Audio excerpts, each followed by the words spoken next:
At ang kabuuan ng Hacienda de Villa, kasama na ang lahat ng lupain, negosyo, at mga ari-arian sa ilalim ng pangalan ko, ay buong-buo kong ipinapamana sa kanya kay Lira Reyes.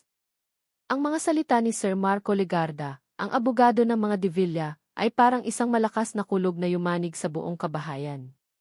Ngunit para kay Lira, hindi ito kulog. Ito ay ang biglaang pagtigil ng mundo. Huminto ang pag-ikot nito sa isang iglap at naiwan siyang nakalutang sa isang nakabibinging katahimikan. Nakatayo siya sa gilid ng malawak na sala, suot ang kanyang puti at itim na uniforme ng katulong. Ang kanyang mga kamay, na bahagyang magaspang dahil sa walang tigil na pagtatrabaho, ay magkahawak sa kanyang harapan. Naramdaman niya ang paglamig ng kanyang mga palad, ang panunuyo ng kanyang lalamunan. Ang pangalan niya ang binanggit. Isang pagkakamali. Siguradong nagkamali lang ng basa si Sir Marco. Paano mangyayari iyon? Siya si Lira.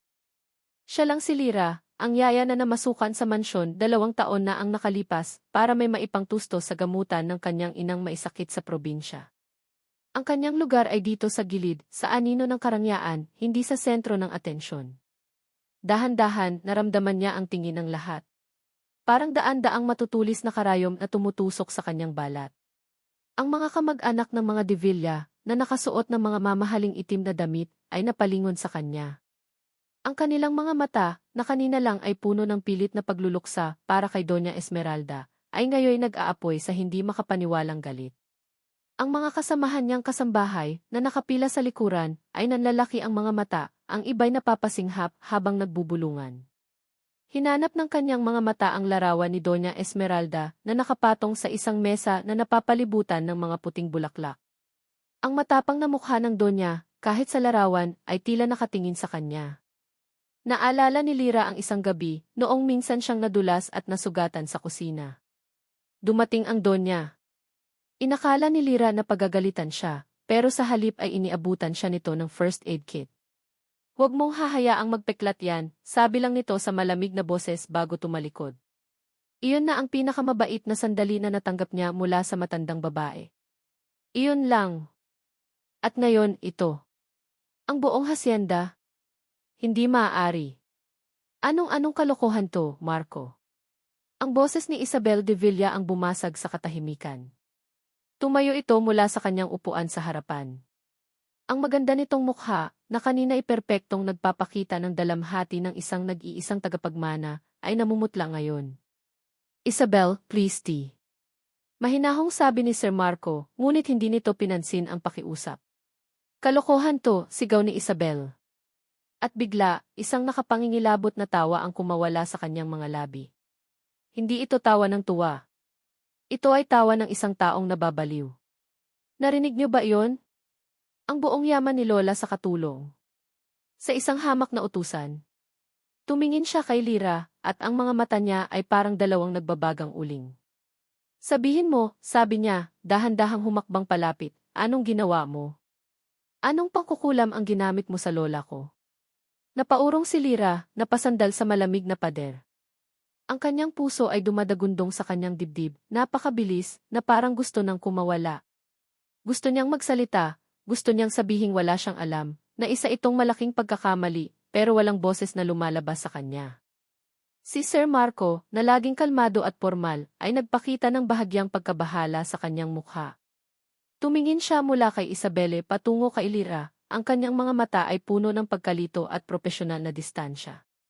Ang abogadong ito, ang lalaking lihim na hinahangaan ni Lira mula sa malayo, ang kanyang matikas na tindig, ang kanyang matalinong isip, ang kanyang nakatakdang pagpapakasal kay Isabel, ay tinitingnan siya ngayon na parang isang palaisipan na kailangan niyang lutasin.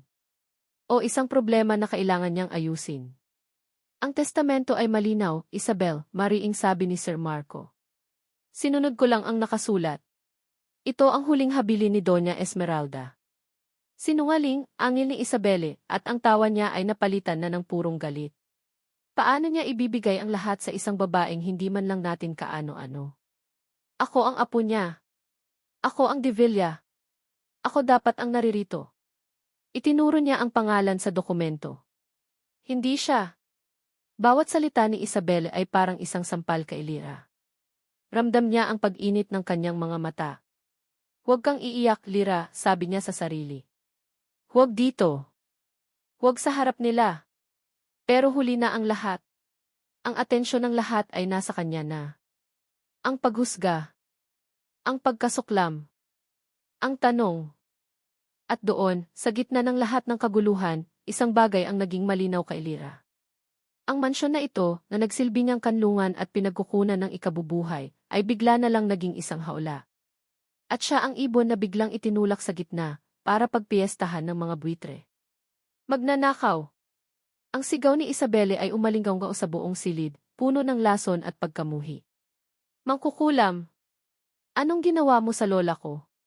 Sa isang kisap mata, sumugod si Isabel papunta sa direksyon niya. Hindi na ito ang eleganteng senorita ng Hacienda de Villa. Isa na itong hayop na nasugatan, handang manakmal. Napapikit si Lira, hinintay ang sakit ng sampal o sabunot. Hinintay niya ang paglapag ng mga kuko ni Isabel sa kanyang mukha. Pero wala siyang naramdaman. Pagmulat niya ng kanyang mga mata, isang matipunong katawan ang nakaharang sa pagitan nila. Si Sir Marco. Mabilis itong kumilos, ang isang kamay ay nakahawak sa braso ni Isabel, habang ang isa naman ay bahagyang nakataas para protektahan si Lira.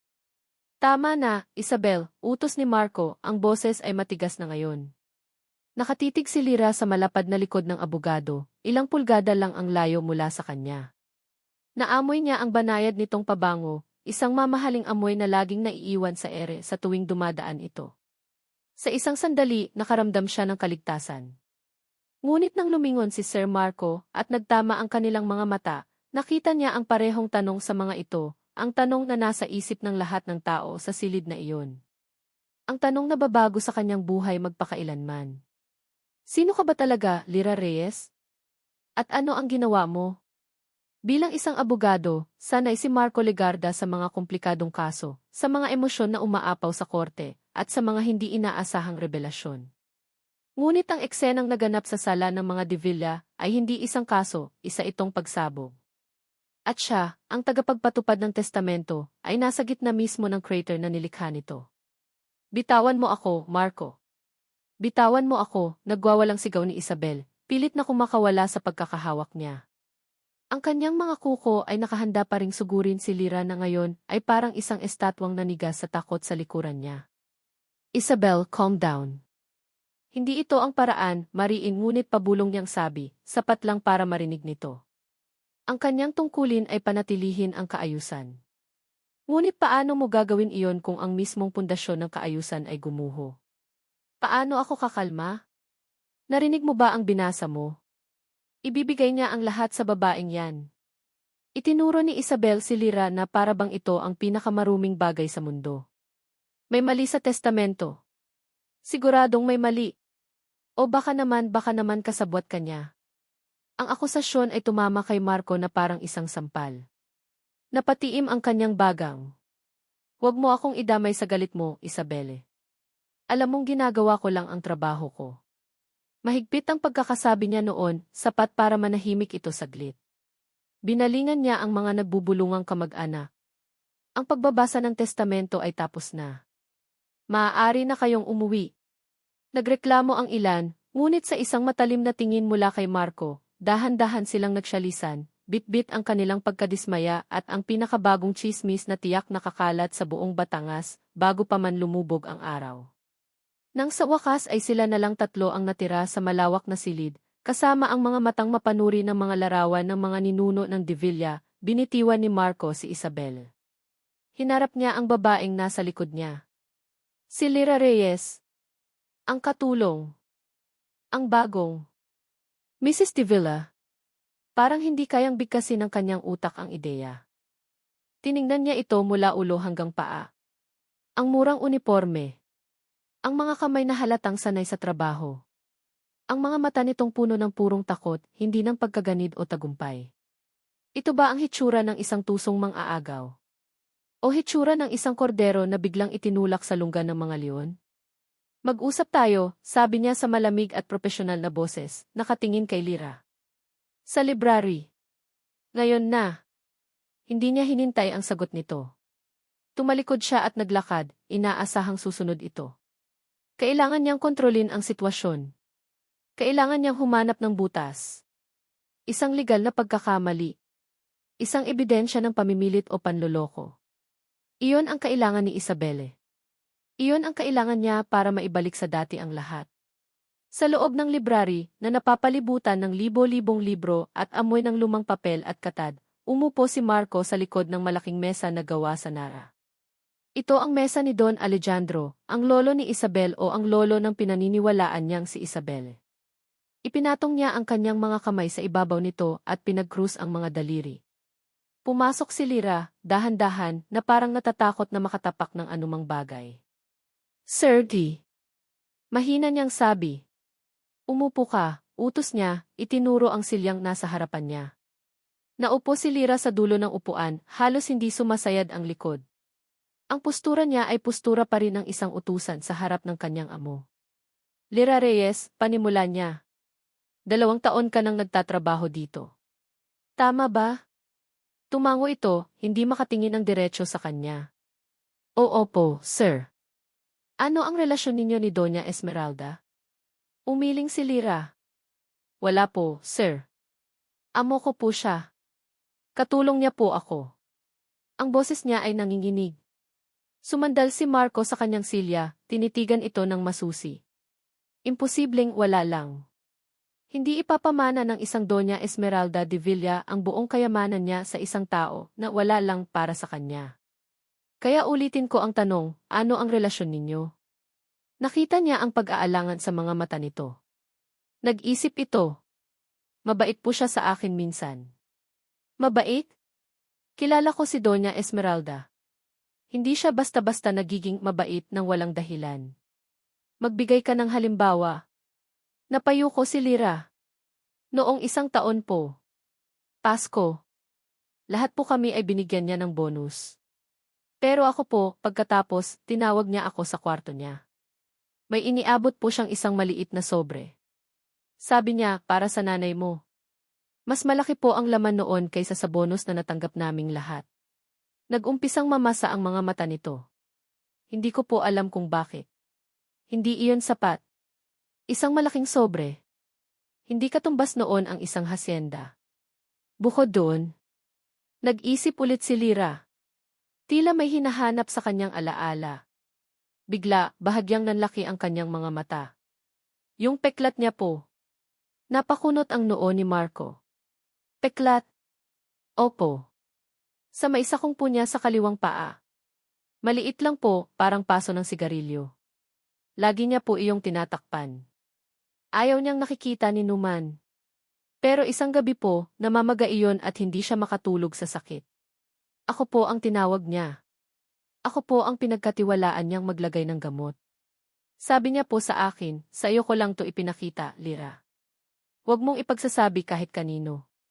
Tumingin ito sa kanya, at sa unang pagkakataon, may bahid ng determinasyon sa boses nito. Wala pong ibang nakakaalam noon. Kahit si Maam Isabel. Natigilan si Marco. Ang detalye. Napakaliit, napaka-personal. Isang bagay na hindi basta-basta maimbento. Isang bagay na nagpapatunay ng isang uri ng tiwala na hindi niya inaasahan. Biglang pumasok sa isip niya ang isang alaala. Ilang buwan bago mamatay ang Donya. Nag-uusap sila tungkol sa isang kontrata sa negosyo.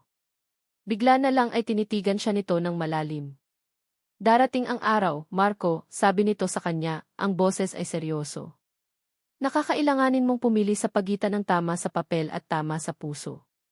Sana, sa araw na iyon, piliin mo ang tama.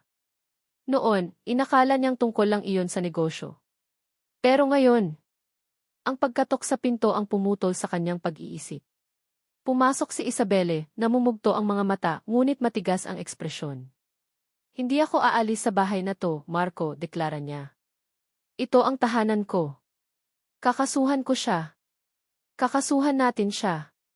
Ipaglalaban natin to. Tumingin siya kay Lyra na para bang isang basahan. Bago pa man makasagot si Marco, tumayo na si Lyra. Nanginginig ang buong katawan nito. Hindi ko po to gusto, sabi niya, ang boses ay basag. Hindi ko po alam kung bakit nangyari to. Kung pwede ko lang pong ibabalik ko po sa inyo ang lahat, Maam Isabelle. Hindi ko po to kailangan. At sa mga salitang iyon, mabilis itong tumalikod at halos patakbong lumabas ng library, umiiyak. Naiwan si Marco na gulong-gulo. Ang reaksyon ni Lyra, ang takot, ang pagtanggi, ang kagustuhang takbuhan ang lahat, ay hindi reaksyon ng isang nagtagumpay. Kinagabihan, hindi mapakali si Marco. Naglakad-lakad siya sa hardin, sinusubukang ayusin ang mga nag-uumpugang bato sa kanyang isipan. Ang batas ay batas. Malinaw ang testamento. Ngunit ang sitwasyon ay hindi. Habang naglalakad siya pabalik sa mansyon, may natanaw siyang isang anino malapit sa malaking gate sa dulo ng driveway. Isang tao, may bitbit na maliit na bag. Pinabilis niya ang kanyang lakad. Habang papalapit, nakilala niya ang anino. Si Lyra. Tatakas ito. Saan ka pupunta? Tanong niya. Ang boses niya ay mas malakas kaysa sa inaasahan niya sa katahimikan ng gabi. Natigilan si Lyra, napahinto sa pagkakahawak sa rehas ng gate. Dahan-dahan itong lumingon, ang mukha ay nababasa ng liwanag ng buwan at ng mga luha. Ang itsura niya ay parang isang hayop na natrap sa mga ilaw ng paparating na sasakyan. Tinitigan siya ni Marco. Ang babaeng ito, na sa isang iglap ay naging pinakamayamang babae sa buong probinsya, ay sinusubukang tumakas sa sarili nitong kapalaran, dala ang isang maliit na bag na marahil ay naglalaman ng lahat ng pag-aari niya sa mundo. Isang ideya ang biglang pumasok sa isip ni Marco, isang ideyang nakabatay sa batas, sa katotohanan, gaano man ito kahirap paniwalaan. Saan ka pupunta? Pag-ulit niya, ang mga salita ay dahan-dahang lumabas sa kanyang bibig, na para bang sinusubukan din niya ang lasa nito, binibining de Villa. Nakita niya ang gulat sa mga mata ni Lyra. At sa ilalim ng liwanag ng buwan, alam ni Marco na ang gulat na iyon ay salamin lamang ng sarili niyang pagkabigla. Ang mga salita ni Marco, binibining de Villa, ay parang laso na tumarak sa puso ni Isabel habang pinapanood niya ang eksena sa gate mula sa bintana ng kanyang kwarto. Siya dapat ang tinatawag na ganoon. Siya ang de Villa. Ngunit ngayon, ang pangalang iyon na dati korona sa kanyang ulo ay ipinutong sa isang hamak na katulong. Isinara niya ng malakas ang mga kortina. Ang galit ay kumukulo sa loob niya na parang isang bulkan na malapit ng sumabog. Sa loob ng 24 na oras, ang kanyang perpektong mundo ay gumuho. Ang mga tawag mula sa kanyang mga kaibigan ay tumigil. Kaninang umaga lang, sinubukan niyang tawagan si Daphne, ang kaibigan niyang halos araw-araw niyang kasama sa pamimili at pagspa. Hello? Belle, sagot ni Daphne, ang boses ay alanganin. Daph, yes by God, you won't believe what's happening. I need you, sabi ni Isabel, umaasang makakakuha ng simpatya. Belle, I'm so sorry for your lola pero I'm really busy right now. May emergency lang sa family. I'll call you back, okay? Bago pa man makasagot si Isabel, ibinaba na ni Daphne ang telepono. Isang kasinungalingan. Alam ni Isabel na isa iyong kasinungalingan. Wala nang socialite na gustong madikit sa isang dating tagapagmana. Isa na lang siyang iskandalo. Isang chismis. Isang kawawang nilalang na naagawan ng lahat. Napaupo siya sa gilid ng kanyang kama, napasabunot sa kanyang buhok. Ang kanyang mga luha ay natuyo na, napalitan na ito ng isang malamig at matigas na desperasyon. Hindi siya papayag na ganito lang ang katapusan niya. Ipinanganak siyang isang de Villa. Mamamatay siyang isang de Villa. Biglang tumunog ang kanyang cellphone. Isang hindi pamilyar na numero. Nag-atubili siyang sagutin, ngunit sa huli, pinindot niya ang answer button. Hello? Isabel, Hija. Ang boses sa kabilang linya ay malalim at kalmado. Pamilyar ito. Sino to? Si Tito Ricardo mo. Ricardo Sandoval. Natigilan si Isabel. Si Don Ricardo Sandoval. Ang karibal ng kanyang lola sa negosyo ng asukal. Isang kaibigan inang pamilya na palihim na kinaiinisan ni Doña Esmeralda. Anong kailangan nito sa kanya? Naabala po ba kita, Hija? Nabalitaan ko ang nangyari. I'm so sorry for your loss. At lalo na sa nangyari sa testamento. Isang malaking trahedya. Ang boses niya ay puno ng pakikiramay, ngunit may isang bagay doon na hindi maintindihan ni Isabel.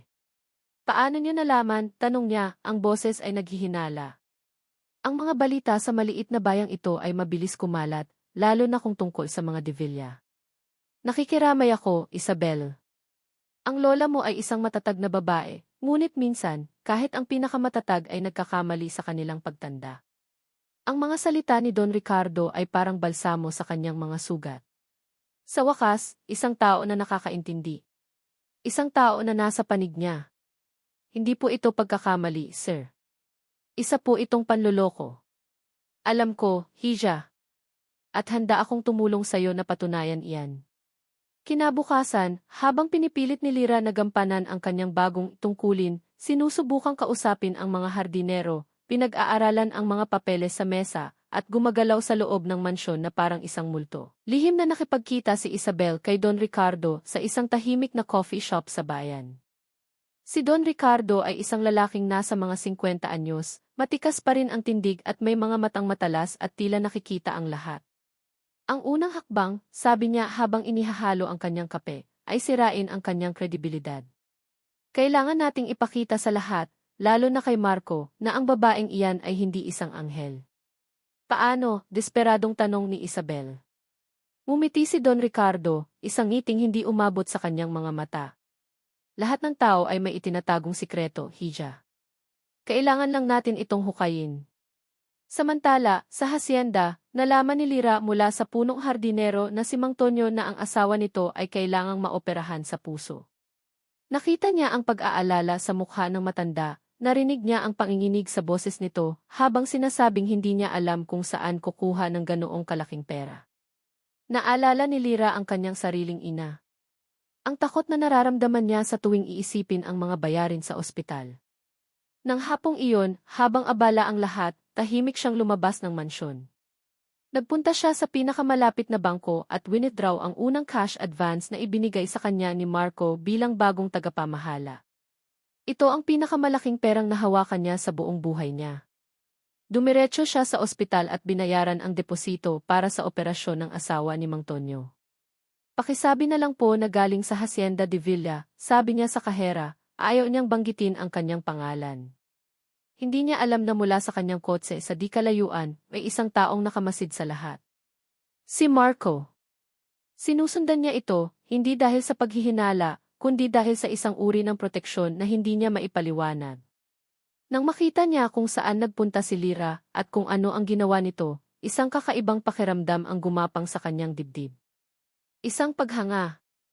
Pagbalik ni Lira sa mansyon, pagod na pagod ang kanyang isip at katawan.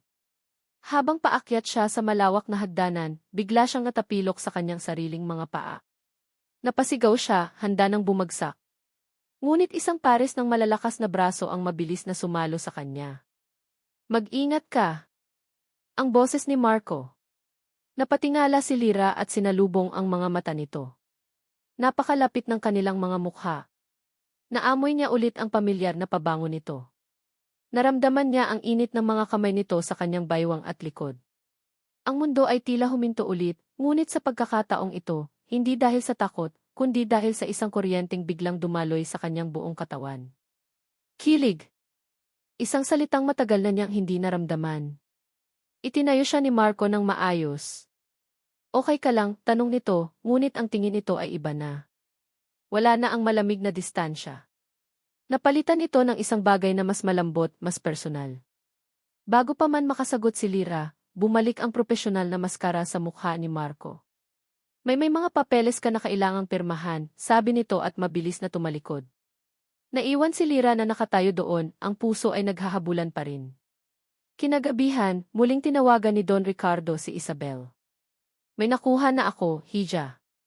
Nagkita sila sa parehong lugar. Sa pagkakataong ito, may inilapag si Don Ricardo na isang brown envelope sa mesa. Ano to? Tanong ni Isabel. Binuksan niya ang envelope. Sa loob ay mga kopya ng mga dokumento, isang birth certificate, isang police record. Ang ina ni Lira, si Elena Reyes, ay hindi isang simpleng babae mula sa probinsya, paliwanag ni Don Ricardo, ang boses ay puno ng tagumpay. Ayon sa mga record na ito, siya ay anak sa labas. At ang ama niya? Isang kilalang kriminal na namatay sa kulungan maraming taon na ang nakalipas dahil sa estafa at panloloko. Nanlaki ang mga mata ni Isabelle. Ito na. Ito na ang sandata na kailangan niya. Ang lahi ng mga manloloko ay nasa dugo nila, patuloy ni Don Ricardo na may isang mapanirang ngiti. Narito ang katibayan na anak sa labas ng isang kriminal ang ina ni Lyra. Gagamitin natin to para wasakin siya sa korte at sa mata ng lahat.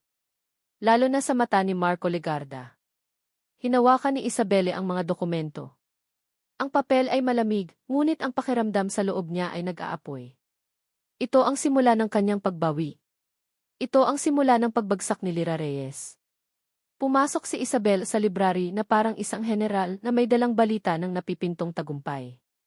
Inilapag niya ang brown envelope sa harap ni Marco ng may diin. Tingnan mo to, Marco. Tingnan mo kung sino talaga ang babaeng pinagtatanggol mo. Kinuha ni Marco ang envelope, isang hindi magandang pakiramdam ang gumapang sa kanyang dibdib. Habang binabasa niya ang mga dokumento sa loob, napakunot ang kanyang noo. Isang birth certificate na nagsasabing si Elena Reyes, ina ni Lyra, ay anak sa labas. Isang lumang police record na nagsasabing ang ama nito ay isang nahatulang kriminal.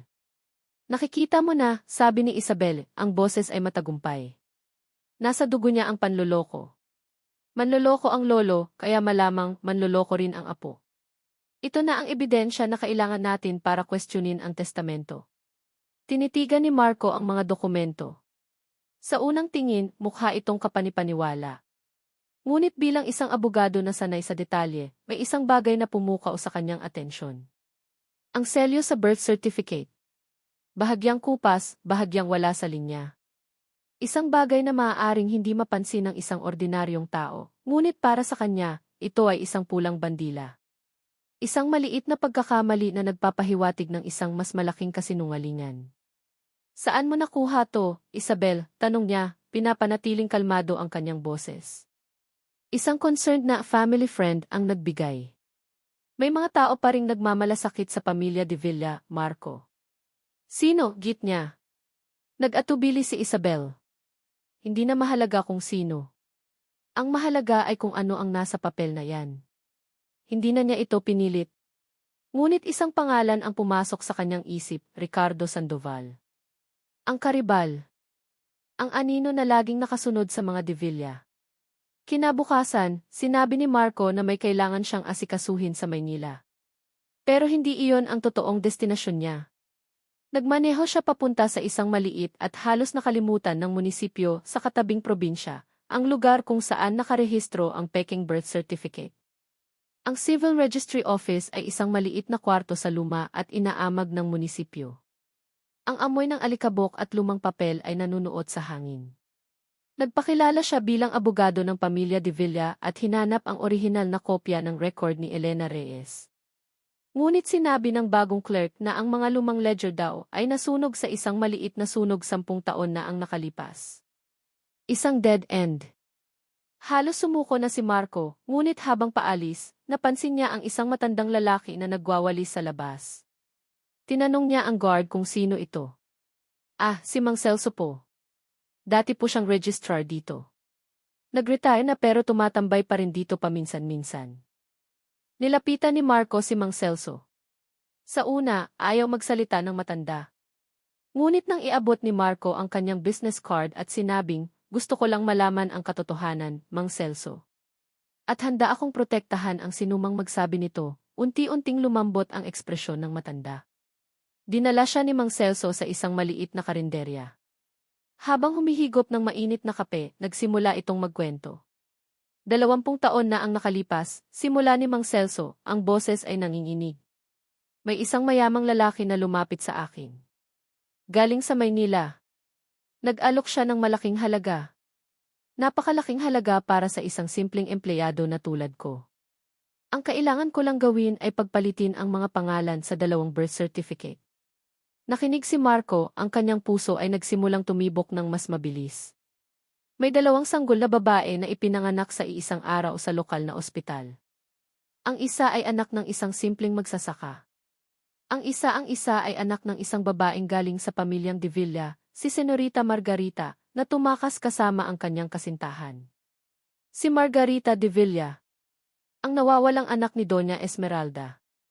Ang ina ni Lyra. Pinagpalit ko ang mga pangalan, pagpapatuloy ni Mang Celso, ang mga luha ay nagsimulang mamuo sa kanyang mga mata. Ang tunay na anak ni Margarita de Villa ay ipinalabas na anak ng magsasaka. At ang anak ng magsasaka ay dinala ng mayamang lalaki. Binigyan niya ito ng bagong pangalan. Isang pangalang marangal. Anong pangalan? Tanong ni Marco, kahit na alam na niya sa kanyang puso ang sagot. Isabelle, sagot ng matanda. Ang pangalang ipinagamit niya ay Isabelle. Parang isang suntok sa sikmura ang naramdaman ni Marco. Hindi lang peke ang mga dokumento laban kay Lira. Ang buong pagkatao ni Isabelle ay isang kasinungalingan. Sino ang lalaki, Mang Celso? Sino ang nag-utos sa'yo? Ang matanda ay napayuko, takot na takot. Hindi ko po alam ang buong pangalan niya pero ang tawag sa kanya ng mga kasama niya. Don Ricardo. Isang malamig na kuryente ang gumapang sa buong katawan ni Marco. Ang lahat ng piraso ay nagkabit-kabit na. Ang pagtulong ni Ricardo kay Isabel. Ang mga peking dokumento. Ang pagpapalit ng mga sanggol. Hindi ito isang simpleng alitan sa negosyo. Ito ay isang 20 taong plano. Isang masalimuot na bitag. Nagpasalamat si Marco kay Mang Celso, nangakong hindi ito mapapahamak. Ipinangako rin ng matanda na handa itong tumestigo kung kakailanganin. Bago umalis, may isang huling hiling si Marco. Mang Celso, may natatandaan po ba kayong anumang bagay tungkol sa sanggol na dinala ni Don Ricardo? Kahit anong marka. Nag-isip ang matanda. Wala akong matandaang marka pero may suot siyang pulseras. Isang maliit na silver na pulseras na may nakaukit na letrang S. Ang pulseras. Ang pulseras na laging suot ni Isabel. Ang pulseras na sabi niya ay bigay daw ng kanyang ina mayapang mga magulang. Pabalik sa kotse, tinawagan ni Marco ang isang kaibigang private investigator. Tol, kailangan ko ng pabor. Hanapin mo lahat ng impormasyon tungkol kay Ricardo Sandoval, 20 taon na ang nakalipas. Mga larawan. Kahit ano. Habang nagmamaneho pabalik sa hacienda, ang kanyang utak ay puno ng mga tanong. Kung si Isabel ay hindi de Villa, sino siya? Anak ni Ricardo. Bakit? Para ano? Para makuha ang hacienda mula sa loob. Nasa kalagitnaan na siya ng highway nang tumunog ang kanyang cellphone. Isang email mula sa kanyang kaibigang Ili. Ang subject, bingo. Itinabi niya ang sasakyan sa gilid ng daan at binuksan ang email. May isang attachment. Isang lumang litrato, medyo malabo pero malinaw pa rin. Isang mas batang Ricardo Sandoval, nakangiti habang buhat-buhat ang isang sanggol na babae. Ang sanggol ay may suot na maliit na silver na pulsera sa kamay. Nakatitig si Marco sa larawan, ang kanyang mundo ay gumuho. Ang babaeng minahal niya, ang babaeng pakakasalan niya sana, ay hindi lang isang biktima. Isa siyang kasangkapan sa isang napakasuklam na plano. At si Lira, ang babaeng hinusgahan niya, ang babaeng pinagdudahan niya, ay ang tunay na biktima sa lahat ng ito. Biglang nagring ang kanyang cellphone. Ang ingay nito ay parang isang alarma na gumising sa kanya mula sa isang masamang panaginip. Tiningnan niya ang screen. Si Lira. Sinagot niya ito agad. Lira. Anong? Ngunit hindi ang boses ni Lira na puno ng pag-aalala ang narinig niya. Kundi isang boses na puno ng takot. Isang boses na halos hindi na niya makilala sa gitna ng pagtangis at paghihirap. Marco! Tulong, sigaw nito mula sa kabilang linya. May naririnig siyang kaguluhan sa likuran, mga boses ng ibang tao, isang tunog ng sirena na palakas ng palakas. Marco, may mga pulis dito. Hinuhuli nila ako. Napatayo ang lahat ng balahibo sa kanyang katawan. Ano? Bakit? Anong kaso? Hindi ko alam. May pinapakita silang mga papeles, sabi nila nagnakaw daw ako sa kumpanya. Marco, hindi totoo yun. Maniwala ka sa akin. Bago pa siya makasagot, narinig niya ang isang boses ng lalaki sa kabilang linya. Akin na ang cellphone. Hindi. Sandali lang. Marco, 2. Biglang naputol ang tawag. Lira. Lira, sigaw ni Marco sa kanyang telepono. Ngunit wala nang sumasagot. Tanging ang patay na katahimikan na lamang. Binitawan niya ang cellphone. Napasuntok siya sa manibela sa sobrang galit at pagkadismaya. Ricardo, bulong niya sa hangin, ang pangalan ay puno ng pagkamuhi. Naunahan siya. Habang siya ay abala sa paghahanap ng katotohanan, si Ricardo Sandoval ay abala sa paghahain ng kasinungalingan. Ang tusong demonyo. Ginamit nito ang batas laban sa isang inosenteng tao. At ngayon, si Lira ay nasa panganib. Mabilis niyang pinaandar ang kotse, ang mga gulong ay umikit sa graba. Kailangan niyang makabalik. Kailangan niyang makabalik sa hasyenda. Kailangan niyang iligtas si Lira mula sa mga kuko ng lalaking sumira sa napakaraming buhay. Ngunit habang tinatahak niya ang daan pabalik, isang malamig na takot ang bumalot sa kanya. Baka huli na ang lahat. Ang pagdating ng mga pulis ay biglaan at marahas. Parang isang masamang panaginip na bigla na lang naging totoo. Kanina lang, sinusubukan ni Lira na pag-aralan ang mga payrol ng mga trabahador sa hasyenda. Ang kanyang puso ay bahagyang gumaan dahil sa ginawa niyang pagtulong sa asawa ni Mang Tonyo. Sa unang pagkakataon, naramdaman niya na baka kaya niya itong gampanan. Ngunit ang pag-asang iyon ay biglang dinurog. 2 pulis na nakauniporme ang pumasok sa library, kasama ang isang lalaking nakabarong na nagpakilalang abogado ni Don Ricardo Sandoval. May inilapag silang mga dokumento sa mesa. Isang warrant of arrest. Lira Reyes, tanong ng isang pulis, ang boses ay walang emosyon. Ako po, nautal niyang sagot, tumatayo mula sa silya. Inaaresto ka namin sa salang qualified theft at malversation of company funds. Parang nabingi si Lira. Ano po? Hindi ko po maintindihan. Wala po akong ninanakaw. Umisi ang abogado ni Ricardo. Talaga ba, miss? Ayon sa mga record na ito, naglabas ka ng malaking halaga mula sa account ng kumpanya at inilipat sa isang personal na account. Narito ang mga bank statement. Narito ang pirma mo. Ipinakita nila sa kanya ang isang dokumento. Naroon nga ang isang pirma na kamukhang-kamukha ng sa kanya. Ngunit hindi niya iyon pinirmahan. Kailanman. Hindi po sa akin yan. Hindi ko po yan pirma, pagpupumilit niya. Ang kanyang boses ay nagsisimula ng manginig sa takot. Doon na siya napatawag kay Marco. Ang tanging tao na naisip niyang makakatulong sa kanya. Ang tanging tao na pinagkakatiwalaan niya. Habang kausap niya ito, isang bahagi sa kanya ang kumapit sa pag-asa na darating ito, na aayusin nito ang lahat. Ngunit ang pag-asang iyon ay marahas na kinuha mula sa kanya ng agawin ng pulis ang kanyang telepono. May karapatan kang manahimik, di. Nagsimulang bigkasin ng pulis ang kanyang mga karapatan, ngunit ang mga salita ay parang isang ugong na lang sa kanyang pandinig. Ang tanging malinaw sa kanya ay ang malamig na pagdampi ng posa sa kanyang mga pulso. Ang tunog ng pag-click nito ay parang isang hatol. Dinala siya palabas ng library.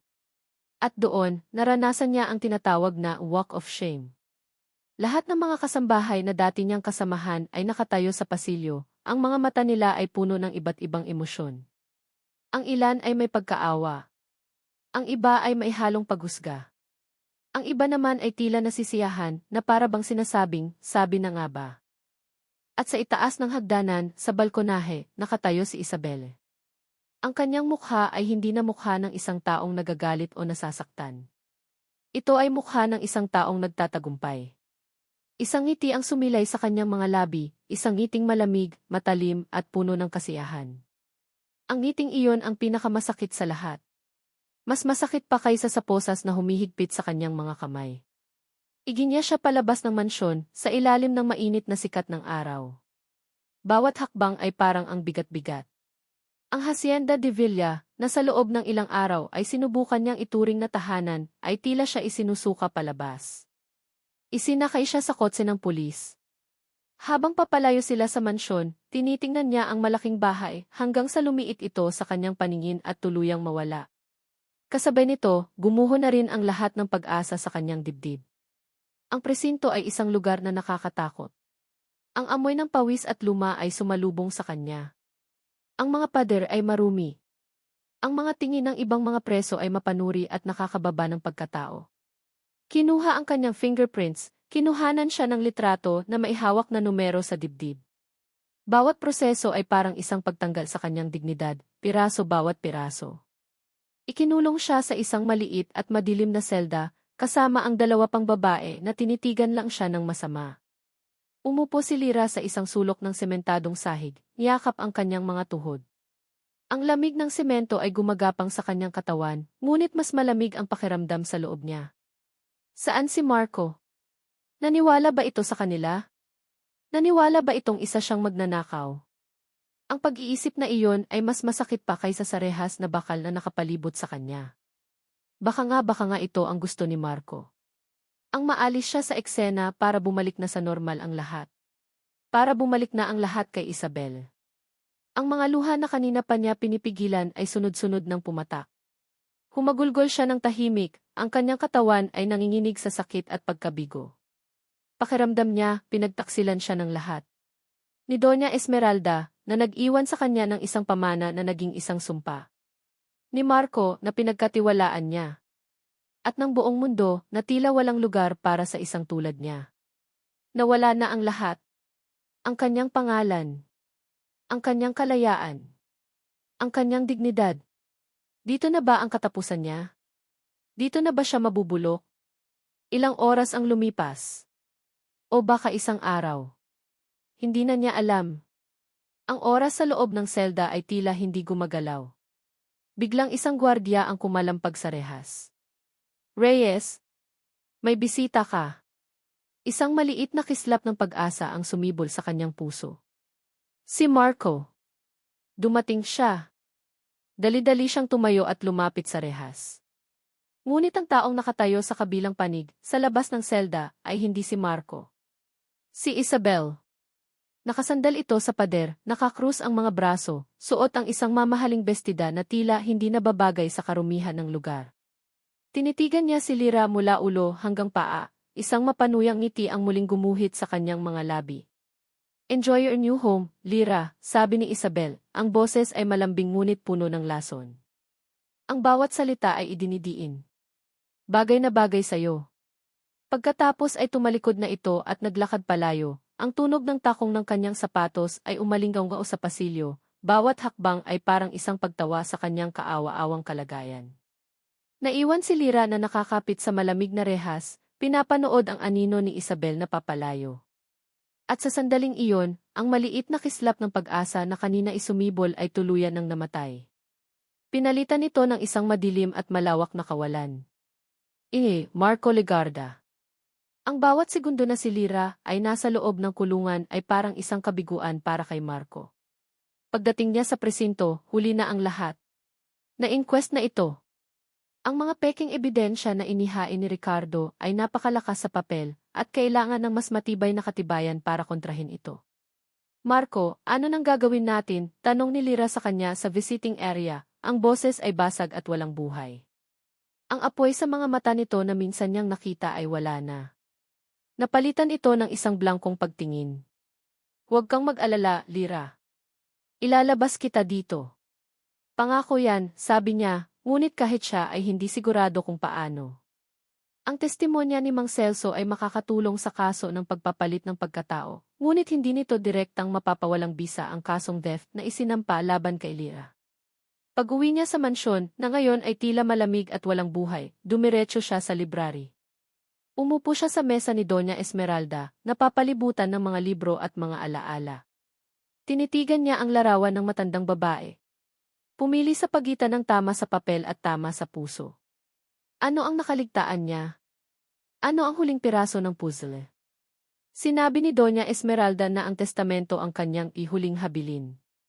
Ngunit paano kung hindi lang iyon? Paano kung mayroon pa siyang ibang iniwan? Sinimulan niyang halughugin ang buong library. Bawat aparador. Bawat libro. Habang binubuklat niya ang isang makapal na aklat tungkol sa kasaysayan ng Batangas, ay nahulog mula dito. Isang maliit at luma ng susi. Sa hawakan nito ay may nakaukit na letrang S. Nilibot ng kanyang mga mata ang buong silid, hinahanap kung saan maaaring gamitin ang susi. Wala sa mga aparador. Wala sa mga drawer ng mesa. Hanggang sa napadako ang kanyang tingin sa sahig, sa ilalim ng mesa. May isang bahagi ng sahig na gawa sa kahoy na bahagyang iba ang kulay. Isang secret compartment. Ginamit niya ang susi. Bumukas ito. Sa loob, may isang maliit na bowl na gawa sa kahoy. At sa loob ng bowl, may isang itim na leather-bound na journal. Ang personal na tala-arawan ni Doña Esmeralda. Nanginginig ang mga kamay ni Marco habang binubuklat niya ito. Naroon ang lahat. Ang kanyang mga hinala tungkol kay Ricardo Sandoval, na nalaman niyang anak pala sa labas ng kanyang asawa. Ang kanyang pagkadiskubre na ipinagpalit ni Ricardo ang tunay niyang apo sa anak nito. At ang pinakamahalaga sa lahat, alam kong nasa panganib si Lyra. Kaya't pinanatili ko siyang malapit sa akin, bilang isang katulong, kung saan ko siya mababantayan. Kung saan siya magiging ligtas mula kay Ricardo. Naghihintay lang ako ng tamang panahon para ibunyag ang lahat. Kung may mangyari man sa akin, bago ko ito magawa, ang talaarawang ito ang magpapatunay sa lahat. Ito na. Ito na ang kailangan niya. Hindi lang para palayain si Lyra, kundi para tuluyang wasakin si Ricardo. Lyra Reyes. Ang pagbisita ni Isabelle ang gumising kay Lyra. Ang pang-aalipusta sa mga mata nito, ang tagumpay sa boses nito, ay parang isang sampal na nagpabalik sa kanya sa katinuan. Hindi siya magpapatalo. Hindi niya ibibigay kay Isabelle at sa kung sino mang nasa likod nito ang kasiyahang makita siyang durog. Naalala niya ang kanyang ina. Ang lakas nito sa kabila ng sakit. Ang laging paalala nito, anak, ang yaman at pangalan ay nawawala. Pero ang dignidad, kapag binitiwan mo, hindi mo na mapupulot pa. Hindi na siya iiyak. Tapos na ang pag-iyak. Kinabukasan, nang dumalaw si Marco, iba na ang babaeng nakita niya. Ang blankong tingin ay napalitan ng determinasyon. Ang takot ay napalitan ng isang tahimik na galit. Kailangan nating lumaban, Marco, sabi ni Lyra, ang boses ay matatag. Ngumiti si Marco. Isang tunay na ngiti. May nahanap ako, sabi niya, at ipinakita niya ang journal. Sa tulong ng journal at ng testimonya ni Mang Celso, naghain si Marco ng motion para sa bail. Mismong araw na iyon, nakalaya si Lyra. Ang unang hininga niya ng malayang hangin ay matamis. Ngunit hindi pa tapos ang laban. Nasa mansyon sila ngayon, sabi ni Marco habang nagmamaneho sila pabalik. Si Ricardo, si Isabel, at ang mga abogado nila. Hinihintay nila ang final court order para legal na mapaalis ka. Doon natin sila haharapin. Pagpasok nila sa malaking pinto ng Hacienda de Villa, ang lahat ng atensyon ay napunta sa kanila. Nakaupo sa sala si Ricardo Sandoval, arogante at kampante. Sa tabi niya ay si Isabelle, na nanlaki ang mga mata sa gulat nang makita si Lyra na wala na sa kulungan. Anong ginagawa mo dito? Matigas na tanong ni Isabelle. Wala ka ng karapatan sa pamamahay na to. Hindi sumagot si Lyra. Sa halip, lumapit siya sa gitna ng silid. Tinitigan niya si Ricardo Sandoval ng diretso sa mga mata. Hindi ako aalis, sabi niya, ang boses ay kalmado ngunit may bigat. Ito ang tahanan ko. Tumawa si Ricardo. Matapang ka, bata. Pero tapos na ang laro. Ang batas ay nasa panig namin. Talaga ba? Sabat ni Marco, humakbang pasulong. Dahil ang batas na hawak ko ay nagsasabi ng ibang kwento. Inilabas ni Marco ang mga dokumento. Ang testimonya ni Mang Celso. Ang kopya ng larawan ni Ricardo na buhat ang sanggol na si Isabel. At ang huling alas, inilabas niya ang talaarawan ni Doña Esmeralda. Ito, sabi ni Marco, itinaas ang journal, ang talaarawan ni Doña Esmeralda de Villa. Nais niyo bang marinig kung ano ang nilalaman nito? Namutla si Ricardo. Bigla itong tumayo. Kalokohan. Mga gawa-gawa lang yan. Ngunit hindi siya pinansin ni Marco. Binuklat niya ang journal at nagsimulang magbasa. Bawat salita na lumalabas sa bibig ni Marco ay parang isang dagok sa mukha ni Ricardo. Ang plano. Ang pagpapalit. Ang panloloko. At kaya niya ipinamana ang lahat kay Lyra Reyes. Pagtatapos ni Marco, tinitingnan si Ricardo, ay dahil si Lyra, at hindi si Isabel, ang tunay at nag-iisang apo ni Doña Esmeralda de Villa. Natahimik ang buong silid. Si Isabelle ay napaupo, nanginginig, hindi makapaniwala sa narinig. Tumingin siya sa lalaking tinuring niyang tagapagligtas, ang lalaking gayon ay nahayag bilang kanyang ama at ang arkitekto ng kanyang kasinungalingang buhay. Si Ricardo, na na-corner na at wala ng matakbasan, ay nagpakita ng kanyang tunay na kulay. Ang kanyang mukha ay nagbago mula sa pagiging arogante tungo sa pagiging desperado at baliw. Hindi. Hindi niyo to makukuha sa akin. Akin dapat to. Akin. Sa isang mabilis na kilos na hindi inaasahan ng lahat, dinampot niya ang isang maliit na kutsilyo na ginagamit sa pagbabalat ng prutas mula sa isang tray sa mesa. Hinila niya si Isabel patayo. Isabel, sigaw ni Lyra. Itinutok ni Ricardo ang kutsilyo sa liig ng nanginginig na si Isabel. Huwag kayong lalapit, sigaw niya, ang mga mata ay nanlilisi. Kung hindi ito mapapa sa akin, mas mabuting magsama na lang tayo sa impyerno, anak. Tumingin si Isabel sa lalaking umaangkin sa kanya, hindi na bilang isang ama, kundi bilang isang halimaw. Ang kanyang mga mata ay puno ng takot at, sa unang pagkakataon, ng matinding pagsisisi. Ang hangin sa loob ng sala ay mabigat at puno ng tensyon. Bawat paghinga ay tila isang panganib. Nakatutok ang kutsilyo ni Ricardo sa liig ni Isabel, habang si Lyra at Marco ay nakatayo, hindi makakilos, takot na baka isang maling galaw lang ay maging sanhi ng isang trahedya. Ricardo, bitiwan mo siya, sigaw ni Marco, sinusubukang panatilihing kalmado ang kanyang boses. Tapos na ang lahat. Huwag mo nang idamay pa ang sarili mong anak. Anak, tumawa si Ricardo ng may kabaliwan. Isa lang siyang kasangkapan. Isang piyesa sa laro ko na pumalpak. Kung hindi siya naging inutil, nasa akin na sana ang lahat ng ito. Ang mga salitang iyon ay parang isang sampal na gumising kay Isabel mula sa kanyang pagkatulala. Ang lalaking ito ay hindi kailanman minahal siya. Ginamit lang siya. Ang buong buhay niya, ang lahat ng karangyaan, ang lahat ng pagmamahal na inakala niyang sa kanya, ay pawang isang malaking entablado lamang. Sa isang iglap, isang apoy ang nag-alab sa loob ni Isabel. Isang apoy na hindi galing sa galit, kundi sa kagustuhang mabuhay, isang buhay na totoo, hindi isang kasinungalingan. Habang si Ricardo ay abala sa pagsigaw kay Marco, ginamit ni Isabel ang pagkakataon. Ginamit niya ang lahat ng kanyang lakas at kinagat ang kamay ni Ricardo na maihawak sa kanya. Napasigaw si Ricardo sa sakit, at sa isang segundo ng pagluwag ng kanyang hawak, mabilis na kumilos ang mga security guard na kanina pa alerto. Dinakman nila si Ricardo, inagaw ang kutsilyo, at pinusasan ito. Natapos na ang kaguluhan. Habang kinukuha ng mga pulis si Ricardo Sandoval, na patuloy na nagwawala at sumisigaw ng mga sumpa, napaupo si Isabel sa sahig, umiiyak ng walang tunog. Ang kanyang katawan ay nanginginig, hindi na dahil sa takot, kundi dahil sa pagbagsak ng lahat ng kanyang pinaniniwalaan. Dahan-dahang lumapit si Lyra. Hindi niya alam kung ano ang sasabihin. Ano nga ba ang masasabi mo sa isang taong naging karibal mo, naging kaaway mo, ngunit sa huli ay isa ring biktima tulad mo? Umupo siya sa tabi ni Isabel. Hindi siya nagsalita. Hinayaan niya lang itong umiyak. Pagkaraan ng ilang sandali, tumingala si Isabel, ang mukha ay basang-basa ng luha. Patawarin mo ako, Lyra, sabi niya, ang boses ay paos. Sa lahat ng ginawa ko patawad. Tinitigan ni Lyra si Isabel. Ang babaeng dati tinitingala niya sa takot at inggit ay isa na ngayong basag na nilalang sa kanyang harapan. At sa halip na magalit, ang naramdaman niya ay awa. Hindi mo kasalanan, mahinang sagot ni Lyra. Pareho lang tayong naging biktima ng mga kasalanan ng mga nauna sa atin. Ilang araw ang lumipas.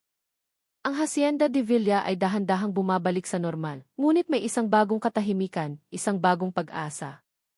Ang unang ginawa ni Lyra ay gamitin ang yaman ng de Villa para ilipat ang kanyang ina sa pinakamahusay na ospital sa Maynila.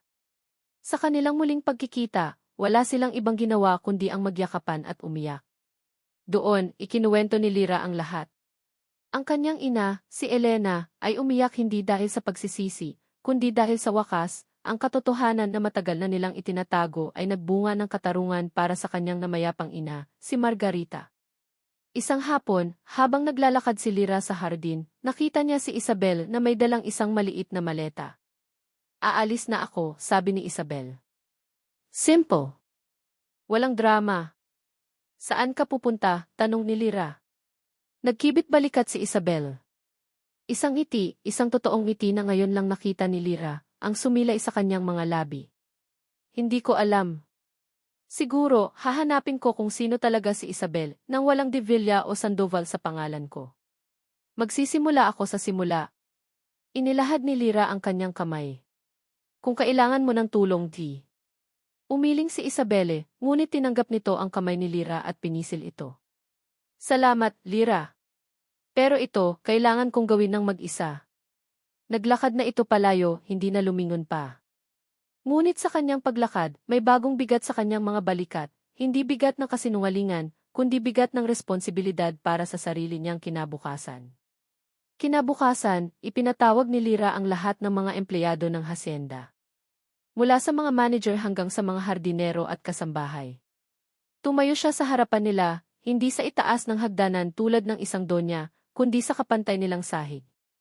Alam ko, marami ang nagbago panimula niya. At marami pa ang magbabago. Pero gusto kong malaman ninyo na pamamahalaan ko ang Hacienda de Villa, hindi bilang isang amo, kundi bilang isang kasama. Ang bawat isa sa inyo ay mahalaga. Itatrato natin ang bawat isa ng may respeto at dignidad. Sa unang pagkakataon, ang mga empleyado ay ngumiti at pumalakpak, hindi dahil sa takot, kundi dahil sa paggalang at pag-asa. Nang papalubog na ang araw, pinuntahan ni Marco si Lyra. Nakita niya itong nakatayo sa isang burol na kung saan ay tanaw ang buong hasyenda. Ang kulay kahel na sinag ng araw ay tumatama sa kanyang mukha, na ngayon ay puno na ng kapayapaan at lakas. Tumayo si Marco sa tabi niya. Mukhang bagay sa'yo ang pagiging donya. Ngumiti si Lyra. Hindi ako donya. Ako si Lyra. Natahimik sila sandali, pinapanood ang paglubog ng araw. Lyra, sabi ni Marco, hinawakan ang kamay nito. Sa lahat ng nangyari, sa lahat ng kaguluhan, may isang bagay na naging malinaw sa akin. Ang puso ko matagal ka na nitong pinipili. Tumingin si Lyra kay Marco, ang kanyang puso ay napuno ng init. Akala ko obligasyon mo lang ang lahat ng ito. Yumiling si Marco. Nagsimula sa obligasyon, pero natapos sa pagmamahal. Niyakap ni Lyra si Marco, isinubsob ang kanyang mukha sa dibdib nito. Ang lahat ng sakit, lahat ng takot, ay tila naglaho, napalitan ng isang pakiramdam ng pagiging buo. Nahanap na niya ang kanyang tahanan. Hindi sa mansyon, hindi sa pangalan, kundi sa yakap ng lalaking minamahal niya at sa dignidad na muli niyang natagpuan. Magkayakap sila habang pinapanood ang huling sinag ng araw na mawala sa abot tanaw. Sama-sama nilang tiningnan ang mga ilaw na unti-unting sumisindi sa mansyon sa ibaba. Handa ka na ba? Mahinang tanong ni Marco. Humiwalay si Lyra sa yakap at tiningnan ang mga ilaw, ang kanyang mga mata ay kumikinang na parang mga bituin. Isang ngiting puno ng kumpiyansa at pag-asa, ang sumilay sa kanyang mga labi. Ngayon pa lang ako nagsisimula. At dito nagtatapos ang kwento ni Lyra at Marco. Mula sa kaibuturan ng aking puso, maraming salamat sa iyo, aking minamahal na tagapakinig, sa iyong pagsubaybay at pagsama sa amin sa paglalakbay na ito. Ang bawat kabanata na isinulat ko ay may kasamang pananabik na iniisip kung paano mo ito tatanggapin. Kasama ninyo akong umiyak para sa mga pagsubok ni Lyra, nainis sa mga desisyon ni Isabel, at kinilig sa mga unti-unting namumuong pagtingin ni Lyra at Marco. Ang kwentong ito ay hindi lamang basta katang-isip, ito ay naging isang buhay na karanasan na pinagsaluhan nating lahat. Higit sa lahat ng drama at mga hindi inaasahang pangyayari, sana ay may isang aral na manatili sa ating mga puso. Ang kwento ni Lyra ay isang paalala na ang tunay na halaga ng isang tao ay hindi kailanman nasusukat sa yaman, dugo o apelyido. Ito ay nasusukat sa kadalisayan ng kanyang puso, sa kanyang kakayahang magpatawad, at sa kanyang lakas na bumangon mula sa bawat pagbagsak. Naway magsilbi itong inspirasyon na sa gitna ng anumang pagsubok, ang pag-asa ay laging naririyan, at ang tunay na pag-ibig ay laging naghihintay sa mga taong may mabuting kalooban. Ngayon, nais ko namang marinig ang iyong kwento. Ano ang pinakapaborito mong eksena? Aling karakter ang pinakanatumi mo sa iyong isipan? At anong aral ang iyong baon-baon mula sa kwentong ito? Ibahagi mo naman ang iyong saloobin sa comment section sa ibaba. Ang bawat komento ninyo ay mahalaga at nagsisilbing inspirasyon para sa akin. Muli, maraming salamat sa iyong oras, sa iyong puso, at sa iyong walang sawang suporta. Hanggang sa ating susunod na kwentuhan.